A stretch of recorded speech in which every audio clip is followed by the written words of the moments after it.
वजह से साहब जो है वो एक पेज पर नहीं है और काफ़ी ज़्यादा बात नहीं कर रहे क्योंकि ज़ाहिर मफादात हैं और हुकूमत के साथ वाबस्ता हैं और प्रो PMLN प्रो PDM, तो वो इसलिए इस चीज़ में नहीं ज़्यादा।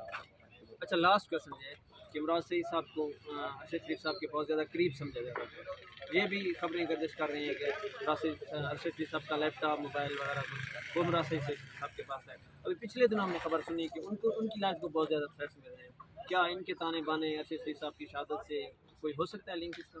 देखें आप, इसमें तो कोई शक नहीं है कि अरशद शरीफ साहब के कत्ल के जो सबसे अहम 3 से 5 गवाह हैं उनमें से एक मुराद सईद साहब है। मुराद सईद साहब के पास मैं ज़ाती तौर पर जानता हूँ कि उनके पास कितनी खौफनाक इन्फॉर्मेशन है और ये बात हम जो मुझे भी पता है कुछ चीज़ों उनको उनके पास क्या क्या इन्फॉर्मेशन है, लेकिन हम बात इसलिए नहीं करते कि वो जब भी करेंगे मुराद सईद सब कुछ करेंगे। होता यह है कि जब आपके साथ बात होती है तो उसका मकसद यही होता है कि आप उसको कॉन्फिडेंशियल रखेंगे, वो कॉन्फिडेंशियल है तो बहुत खौफनाक इन्फॉर्मेशन है। आपके बारे में पहले खबरें करते थे कि पुलिस आपका पीछा कर रही है, आप खुद को सेव कर रहे हैं। अल्लाह खैर करे। कब बाहर जा रहे हैं आप सर? से बाहर कब जा रहे हैं? बाहर नहीं। Thank you so much. और फूड का जहाँ तक ताल्लुक़ है, राशन का जहाँ तक ताल्लुक़ है, जब से सैलाब आया तब से लेकर लास्ट वीक तक मुसलसल हमारी कैंपेन जारी रही है, जिसमें सैकड़ों टन बल्कि हज़ारों के हिसाब से वहाँ पे राशन जाता रहा है मुख्तलिफ इलाकों में। जितना हम काम कर सकें हम करें। अब हम मुस्तकिल बुनियादों पर काम करना शुरू कर रहे हैं इंशाअल्लाह। और सेहत के मैदान में काम करने के लिए हमारे पास डॉक्टर्स की बहुत अच्छी टीम है, जिसको आज डॉक्टर फ़ारूक मलिक साहब यहाँ मौजूद हैं, जो कि उस पूरी टीम को हमारे लिए कोऑर्डिनेट करते हैं। डॉक्टर अली हसन उसके प्रेसिडेंट हैं, सिंक नाम के साथ ये काम करते हैं। इनकी पूरी मुशावरत हुई है। उस मुशावरत के साथ हमने एम्बुलेंस के साथ हम बलूचिस्तान में एक एमरजेंसी सेंटर कायम करेंगे, अरशद शरीफ एमरजेंसी रिस्पांस सेंटर कायम करेंगे। एक सेंटर नहीं होगा बल्कि हर ज़िले में एक सेंटर होगा।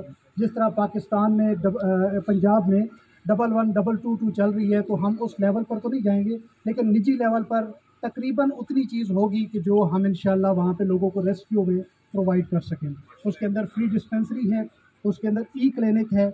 इस्लामाबाद से, लाहौर से, मुख्तलिफ शहरों से डॉक्टर्स बराह रास्त बैठ के वहाँ पे चेक करेंगे मरीज़ों को। क्लिनिक की सहूलत मौजूद होगी, बेसिक टेस्ट उसमें सारे मौजूद होंगे। मेरे साथ एहसन एयाज खेतरान साहब मौजूद हैं, ये डायरेक्टर हैं बलूचिस्तान के। मैं इनकी पूरी टीम को आज मुबारकबाद पेश करना चाहता हूँ कि इन्होंने बलूचिस्तान में जिस तरह काम किया वो उसकी कोई मिसाल नहीं मिलती। इनके वॉलंटियर्स जिस तरह भागे और मुसलसल 4 महीने से अपना घर बार छोड़कर 30-30 दिन के लिए मुख्तलिफ अज़ला में विज़िट करते रहे, मुख्तलिफ अज़ला में जाते रहे। बारखान अमन कमेटी के नौजवान, मैं इनको 100,000 बार मैं इनकी मुबारकबाद भी पेश करता हूँ और इंशाअल्लाह इनके साथ मिलकर बलूचिस्तान के हर ज़िले में काम करेंगे। अभी एक एम्बुलेंस हम सेड़ा के मुकाम पर देकर आए हैं LOC सेक्टर में, और ये जो 3 एम्बुलेंस आपके पीछे खड़ी हैं, इसमें एक जा रही है दुक्की के मुकाम पर। आप में से बहुत से कम लोगों ने ये नाम भी नहीं सुना होगा। दुक्की पाकिस्तान में जो कोयला आप इस्तेमाल करते हैं वो दुक्की से आ रहा है, लेकिन आपको उसका नाम इसलिए नहीं मालूम कि वो महरूम है और बहुत पीछे है, वहाँ पे सेहत की सहूलियात बिल्कुल नहीं है। उसके बाद दूसरी एम्बुलेंस मूसा खेल के अंदर जा रही है और तीसरी एम्बुलेंस यहाँ पे रकनी के मुकाम पर जा रही है, जहाँ से इंशाअल्लाह DG खान मरीज़ पहुँचाना हो, निश्तर मुल्तान पहुँचाना हो, दुक्की से लोरा लाई पहुँचाना हो, कोयटा पहुँचाना हो, मूसा खेल से जाना हो। और ये सेलेक्टिव फ्री होगी। सेलेक्टिव फ्री का ये मतलब है कि कुछ ऐसे वहाँ पे ज़्यादा लोग ऐसे हैं कि जो बिल्कुल वहाँ पे एम्बुलेंस का आपको पेट्रोल भी नहीं दे सकेंगे, तो वहाँ से चाहे दुक्की से 300 किलोमीटर हमें कोयटा क्यों ना जाना पड़े, हम उसको फ्री ऑफ कॉस्ट लेकर जाएंगे। इसका पूरा प्लान इंशाल्लाह बन चुका है और ये आज रवाना हो रही हैं। 1 जनवरी से ये तमाम अपने इलाके में फंक्शनल होंगी। अभी मैं मुल्तमिस हूँ अख्तर काज़मी साहब से कि आपसे गुफ्तगू करूँ। ऊपर कर दे, ऊपर कर दे। आप आगे हो जाओ। नहीं यार खड़े रहो, बस एक बंदा खड़ा हो। ठीक है, खड़े हैं हमारा।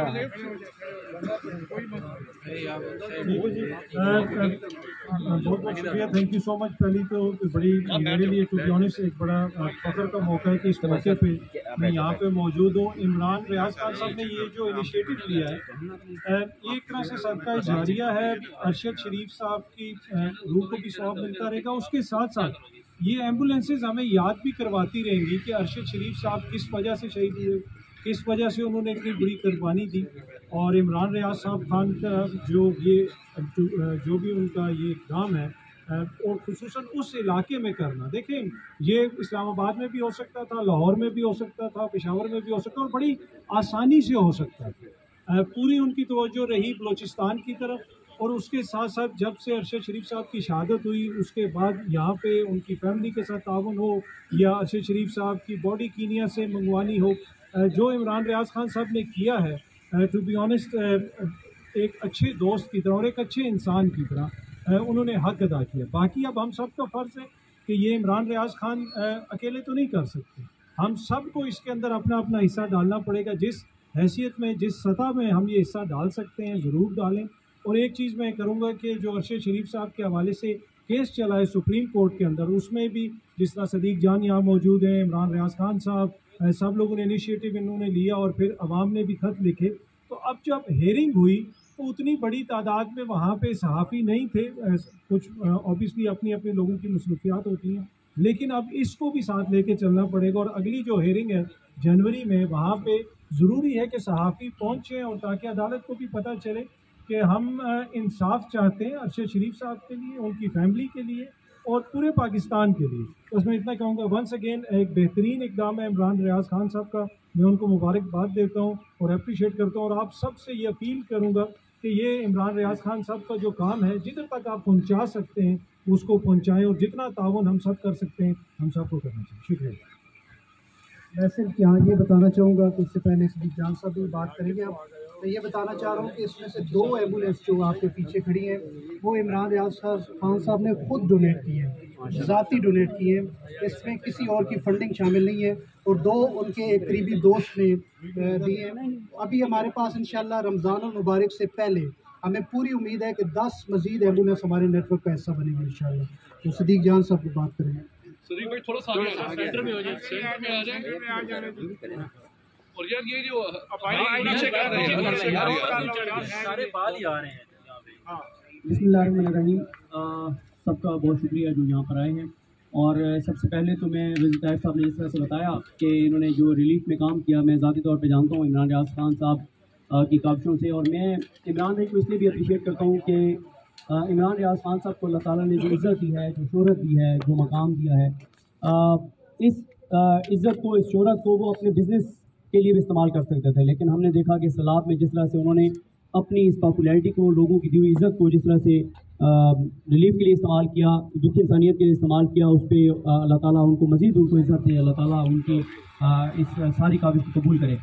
रज़ी ताहिर साहब जो इस सारे मामले को देख रहे हैं, रज़ी ताहिर साहब के साथ एहसन अयाज खितरान साहब हैं जो बलूचिस्तान में चीज़ों को देख रहे हैं। डॉक्टर फ़ारूक मलिक साहब ये मेरे साथ खड़े हैं, डॉक्टर फ़ारूक मलिक साहब और इनकी टीम, अली हसन, डॉक्टर अली हसन और सिंह की पूरी टीम, उनको अप्रिशिएट करते हैं। और मैंने वहाँ पर भी अरशद साहब की कबर पर भी गुफ्तगू की और बात की कि ज़ाहिर है अरशद साहब शहीद हैं और हम आज जो ये काविशें कर रहे हैं वो 2-3 वजह से इमरान रियाज साहब और उनकी टीम कर रही है। एक ये कि इस सदका जारिया के तुफ़ैल अल्लाह ताला अरशद साहब के दर्जात मज़ीद बुलंद करे। वो शहीद हैं, वो जन्नती हैं, ये हमारा इंशाल्लाह यकीन है, लेकिन उनकी दर्जात की बुलंदी के लिए सारा कुछ हो रहा है।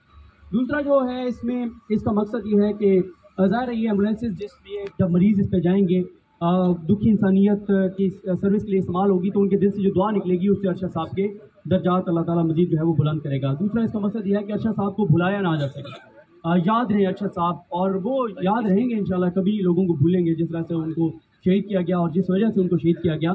और तीसरा यह ज़ाहिर है ये बलूचिस्तान पे ज़्यादा काम हो रहा है, बलूचिस्तान में ज़रूरत है इन चीज़ों की, जो काम हुकूमत को करने चाहिए वो बहुत सारी हमारी NGOs कर रही हैं और अब उनमें एक बड़ा नाम जो है इमरान रियाज साहब का है। अब मैं एक तो आज हमने दुआ भी की अरशद साहब की वालदा मोहतरमा के से जाबी के लिए, अल्लाह ताला उन्हें सेहत दे, अल्लाह ताला उन्हें ज़िंदगी दे, अल्लाह ताला अरशद साहब की वालदा साहिबा का साया अरशद साहब के बच्चों पर, उनकी फैमिली पर तादेर जो है वो सलामत रखे। और हमने दुआ की अरशद साहब के जो कई भी लोग, ज़ाहिर है देखें दुख तकलीफ़ सबको है, सबको अरशद साहब के इस तरह से बिछड़ने का दुख है, गम है, तकलीफ़ है, लेकिन जो लोग 24 घंटे उनके साथ रहते थे, जो उनके साथ काम करते थे, जिनका रोज़ाना दिन का आधे से ज़्यादा दिन जो है वो अरशद साहब के साथ गुजरता था, वो अदील राजा साहब हो, वली उस्मान साहब हो, अरशद साहब की टीम के मेंबरान हों, ज़ाहिर है उनके लिए बड़ा एक तकलीफ़ है। अभी तक वो इस चीज़ से बाहर नहीं निकल पा रहे। ज़ाहिर है रोज़ाना वो आप भी उसी दफ्तर में बैठते हैं जहाँ अर्शद साहब बैठते थे, उनके साथ काम करना, तो हम उनके सब्र के लिए भी जो है और अर्शद साहब की फैमिली के सब्र के लिए भी दुआ गो है। अब मैं बस 1 से 1.5-2 मिनट के अंदर कुछ मुतालबात हैं हमारे, और वो है सबसे पहले तो chief justice Pakistan justice Umar Ata Bandial साहब से कि देखें इमरान रियाज खान साहब ने एक इनिशिएटिव लिया, लेटर लिखने शुरू किए, उसके बाद सुप्रीम कोर्ट का सोमोटो हुआ। चीफ जस्टिस पाकिस्तान से हमारी अपील ये है कि चीफ जस्टिस पाकिस्तान साहब आपके पास इख्तियार है, 22 करोड़ 23 करोड़ लोगों में से एक फ़र्द, एक शख्सियत चीफ जस्टिस पाकिस्तान बनती है और वो आप हैं। अल्लाह ताला ने आपको ये मकाम दिया है, ये मर्तबा दिया है, आप उस ओहदे पर बैठे हैं कि आपको कोई खौफ नहीं है, तमाम इदारे आपको जवाब दें, आपके पास ताकत है। और रोज़ आखिरत अल्लाह ताला ज़ाहिर हर शख्स से जब सवाल करेगा तो उसकी ताकत के मुताबिक करेगा कि जिसके इख्तियार में जो था, हमारे इख्तियार में जो है हम कर रहे हैं, कितना एक कर सकते हैं। हमारा देख रहे हैं, हमारा ये अभी देखें जिन चैनल्स ने बात की वो भी कीमत अदा कर रहे हैं, आपके सामने हैं। अच्छा, अब चीफ जस्टिस पाकिस्तान जो हैं उनको ना तो उठाया जा सकता है, ना उनको नंगा किया जा सकता है, ना उनको करंट लगाया जा सकता है, क्योंकि उनके पास एक इख्तियार है, ताकत है। तो इसलिए सबसे ज़्यादा जिम्मेदारी चीफ जस्टिस पाकिस्तान की बनती है, जिनको आइन पाबंद करता है इस चीज़ का कि अगर इस तरह से इंसानी हकूक़ की पामाली होती है तो वो अपना इख्तियार इस्तेमाल करें, 184(3) के तहत, 187 के तहत वो अपने इख्तियारात इस्तेमाल करें। तो बाकी जो दीगर इदारे, आर्मी चीफ मिले अर्शद साहब की वालदा मोहतरमा से और उन्होंने ये कमिटमेंट की। देखिए हमारे यहाँ मसला क्या होता है, अगर मैं एक चैनल में काम कर रहा हूँ और मेरे चैनल के किसी फ़र्द ने कुछ गलत किया है, तो अगर मैं ये सोचता रहूँगा कि यार मैं आगे से सज़ा दूंगा तो मेरे इदारे की बदनामी है, तो ये कोई पॉजिटिव सोच नहीं है। तमाम इदारों से हम ये कहते हैं, आर्मी चीफ से ये कहते हैं कि अगर आपके इदारे के कोई लोग अगर इन्वॉल्व थे, आपने वादा किया है कि आप इस हवाले से तहकीकात करेंगे, अगर कोई लोग इन्वॉल्व हैं तो उनको हटाने में कोई हर्ज नहीं है। अगर आप ये सोच के नहीं हटाएंगे कि इससे इदारे की चुप्पी होगी और हमारी कमज़ोरी साबित होगी, तो ऐसा नहीं है। लोग जो भी कहें वो मैटर नहीं करता। अल्लाह ताला की को हम जवाब दे हैं, सब ने ज़िंदगी कितनी एक है, हम देख रहे हैं रोज़ाना लोग हमारे अपनों में से किस तरह लोग जाते हैं। तो इसलिए कभी ना ख़त्म होने वाली ज़िंदगी तो वह है जहाँ हम सब ने जाना है, और असल अदालत तो वह है जहाँ हमने जवाब देना है। ना वो अदालत को मैनेज हो पाएगी, ना उस अदालत में किसी की वीडियो दिखाई जा सकेंगी, ना कोई पैसा चलेगा, ना कोई रिश्वत चलेगी, ना कोई इन्फ्लुएंस चलेगा, ना उनको डराया जा सकेगा। उस अदालत में इंसाफ होगा। तो बेहतर है उस अदालत में पेश होने से पहले सब जो इस वक्त बाइख्तियार शख्सियात हैं, चाहे वो चीफ जस्टिस पाकिस्तान हैं, चाहे वो आर्मी चीफ हैं, वो इस हवाले से साफ शफाफ तहकीकात की तरफ जाएँ, जो जिम्मेदारान हैं उनको सजा दें, और ये ना देखें कि इससे हमारे इदारे की कमज़ोरी साबित होगी, हम कमज़ोर साबित होंगे, हमारी सुबकी होगी। ये चीज़ नहीं देखनी चाहिए। जो जिम्मेदार हैं, क्योंकि देखें हुकूमत से तो हमें कोई तवक्को नहीं है। ये वो हुकूमत है जिनका माजी सानिया मॉडल उनकी सूरत में हमारे सामने है। 14-15 लोगों को बेगुनाहों को शहीद किया गया, ख़वातीन को जबड़ों में गोलियां मार के शहीद किया गया, और आज तक उनको इंसाफ नहीं मिल सका। ये वो हुकूमत है जो आप देख लें अर्शद साहब की शहादत के बाद जिस तरह से मरीम नवाज साहबा ने जिस तरह से ट्वीट किया, उससे अंदाज़ा होता है कि उनको कितनी खुशी थी इस सारे वाक़े पर। तो जिस जमात का माजी ये बताता हो कि बेगुनाहों को शहीद करवाना हो, जबड़ों में गोलियां मारनी हो, तो उनसे इंसाफ की तवक्को रखना, और कातिलों से जो, और इसलिए मैं कातिल कह रहा हूँ कि वो सब लोग कातिल हैं जिनकी वजह से अरशद शरीफ साहब जो है ये मुल्क छोड़ कर गए, जिनकी वजह से उनको जाना पड़ा, और वो नहीं जाना चाहते थे। उनको जिस तरह से मजबूर किया उनके दोस्तों ने, उनकी फैमिली ने कि आप चले जाएं, हमारे खातिर चले जाएं, और वो गए, वो जाना नहीं चाहते थे। दूसरा उनकी जाने की वजह ये थी कि वो बाहर जाके चलें, कम अज़ कम बात तो कर सकते थे, यहाँ पे तो बात भी नहीं कर पा रहे थे। अभी देखें ये जो तहकीकाती रिपोर्ट एक सामने आई है, उनको कुछ चीज़ें उसमें बहुत ज़बरदस्त उन्होंने लिखी हैं, जुर्रत के साथ, उनको अप्रिशिएट करना चाहिए। लेकिन आप जो नई JIT बनी है उसको देखते हैं, देखें ये JITs हों, इदारे हों, अदालतें हों, आप जो भी करेंगे, अगर आप कोई 2 नंबरी करेंगे तो पूरा पाकिस्तान देख रहा है, पूरे पाकिस्तान को पता होगा, और आपका कोई कुछ नहीं कर सकता। सिर्फ एक चीज़ हम कर सकते हैं, आखिरी बात, कि हम जो है वो अल्लाह से दुआ कर सकते हैं, अल्लाह से इस्तदा कर सकते हैं। और जब कोई बंदा अल्लाह को ये कह देता है कि या अल्लाह हम बेबस हैं, इस दुनिया के अंदर कोई शख्सियत, कोई इदारा, कोई अदालत इंसाफ नहीं कर पा रही, तो या अल्लाह तू इंसाफ कर, तो फिर आप अंदाज़ा करें कि जब अल्लाह ताला इंसाफ करेगा, और इंशाल्लाह करेगा, डील होती है जो इस तरह के लोग होते हैं उनके लिए, तो फिर जब अल्लाह इंसाफ करेगा तो वो किस तरह का होगा। तो आखिर में एक बार फिर इमरान रियाज खान साहब को अप्रिशिएट करते हैं। उन्होंने जो सैलाब के दौरान इनिशिएटिव लिए, जो अभी अर्शद साहब के हवाले से इनिशिएटिव लिए, जो लेटर लिखने का सिलसिला, अर्शद साहब की फैमिली के लिए, उनकी टीम के लिए, सब्र जमील के लिए दुआ करते हैं। और रज़ी भाई आपका शुक्रिया, एहसन एयाज खितरान साहब आपका शुक्रिया, डॉक्टर फारूक मलिक साहब आपका शुक्रिया, आपकी पूरी टीम का शुक्रिया, और आप जिस तरह से काम कर रहे हैं, और जो लोग आज यहाँ पर आए हैं उनका शुक्रिया, और जो लोग सुन रहे हैं उनसे ये कहूँगा कि हर नमाज के बाद दुआ किया करें अरशद साहब के दर्जात की बुलंदी के लिए, अरशद साहब की फैमिली के सब्र जमील के लिए, और ये भी साथ दुआ किया करें कि हमारे जो मुक्तदर हल्के हैं, जो हमारी अदालतें हैं, जो ताकतवर शख्सियात हैं, अल्लाह ताला उन्हें तौफीक दे कि वो इन चीज़ों को देखने के बजाय कि इससे हमारी सुबकी है, शर्मिंदगी है, कमज़ोरी है, ये सोचने के बजाय, ये देखने के बजाय अगर कोई इदारा इन्फ्लुएंस में है किसी के, तो अल्लाह ताला उसको जुर्रत देगी किसी के इन्फ्लुएंस लिए बगैर वो जो है इंसाफ कर सके, नई जेट इंसाफ कर सके। अल्लाह ताला से दुआ है कि अल्लाह ताला ये जो इमरान रियाज साहब की काबिश है इसको कबूल करे और अल्लाह ताला अच्छा सब के दर्जात जो है वो बुलंद करे। दुआ करें।